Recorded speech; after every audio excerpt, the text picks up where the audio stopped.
Guys, welcome back. In this quick tutorial, you'll learn how to connect your Instagram business account to ContentStudio so you can start scheduling and publishing your content. Step 1. Open social accounts. After logging into ContentStudio, click on Social Accounts from the left-hand menu. This is where you manage all your connected social media accounts. Step 2. Add an Instagram account. Click the Add Social Account button, then choose Instagram from the list of available social platforms. Step 3. Log in to Instagram. ContentStudio will open the Instagram login page.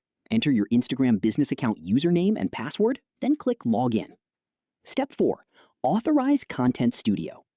Instagram will ask you to authorize ContentStudio to access your account. Review the requested permissions, then click Allow or Authorize to continue. Step 5. Confirm the connection. Once the authorization is complete, your Instagram business account will appear in your list of connected social accounts. This means your account has been connected successfully and is ready for publishing. That's how easy it is to connect your Instagram business account to ContentStudio. If you found this tutorial helpful, please like this video, subscribe to the channel, and turn on notifications for more quick ContentStudio tutorials. If you'd like to try ContentStudio yourself, you'll find my affiliate link in the description. Thanks for watching, and I'll see you in the next tutorial.